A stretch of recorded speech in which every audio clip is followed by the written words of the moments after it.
안녕하세요. 아름다운 코, 숨쉬는 자유, 바로코 성형외과 김준입니다.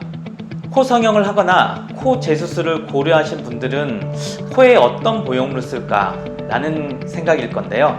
코에 사용하는 보형물은 생각보다 종류가 굉장히 많습니다. 그 중에서도 자가 늑연골에 대해서 알아보고요.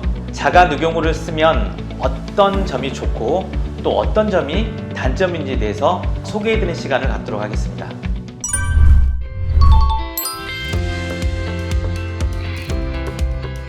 자가 늑연골은 본인의 가슴이나 옆구리에서 연골을 채취해야 되기 때문에 흉터나 통증을 고민할 수밖에 없습니다.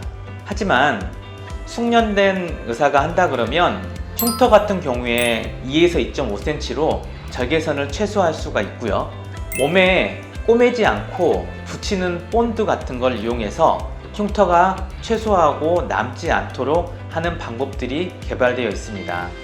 또 통증 같은 경우는 피부, 근육, 연골막 등을 제대로 분리해 준다 그러면 통증을 최소화할 수 있는데요. 통증의 정도는 차이는 있지만 PT를 열심히 받고 난 다음에 배가 당기는 정도 통증을 호소하시는 분들이 많습니다. 또 하나의 단점이 늑연골이 휘는 와핑 현상입니다. 와핑 현상이 나타나는 이유는 늑연골은 몸속에 있을 때 숨을 쉴 때마다 커지고 작아지고 하는 게 반복되면서 늘어날 수 있게 설계되어 있습니다. 그런데 몸 밖으로 이것을 끄집어 나와서 재단을 하다 보면 원래 몸속에 있던 것처럼 늘어나는 현상들이 돌아가려는 현상 때문에 나타나게 됩니다. 따라서 이런 와핑을 개선하기 위해서는 늑연골을 채취한 후에 20분에서 30분 정도 늑연골을 놔두게 됩니다. 그러면 와핑이 일어나서 휘게 되죠. 이런 휜 상태로 연골을 다듬어서 반듯하게 재단한 후에 사용을 하게 됩니다. 또한 제 경험상 1년에 2~3명 정도는 코끝이나 콧대 연골이 휘는 현상들이 이런 과정을 통해서도 발생을 하는데요. 이것을 방지하기 위해서 콧대에 사용하는 경우에는 늑연골을 부분적으로 칼집을 내서 이미 와핑이 일어나게 된 것을 방지한다거나 콧대 사용할 때 두 겹으로 사용해서 심하게 와핑이 온 경우에는 뒤집거나 한쪽을 없애서 해결을 하게 됩니다. 따라서 단점이 있지만 극복할 수 있는 문제라는 점, 이런 점 때문에 자가 늑연골을 사용할 수가 있습니다.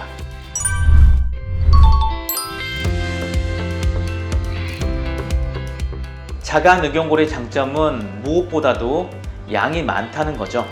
양이 풍부하고 길이나 두께가 자유자재로 재단을 할 수 있기 때문에 코가 굉장히 낮은 사람들이 풍부한 자가 늑연골을 이용해서 구조도 개선하고 미용적인 효과도 극대화할 수 있습니다. 두 번째로 자가 늑연골은 밀도가 치밀하고 단단하기 때문에 염증이나 구축 현상에 의해서 코가 쉽게 들리지 않습니다. 따라서 재수술 시에 콧대의 변형이나 코끝의 변형을 최소화할 수 있기 때문에 자가 늑연골을 사용하는 게 좋습니다. 세 번째로 매드포나 메쉬, 기증 연골에 비해서 코끝에 쓸 경우에 염증 반응을 최소화할 수 있다는 겁니다.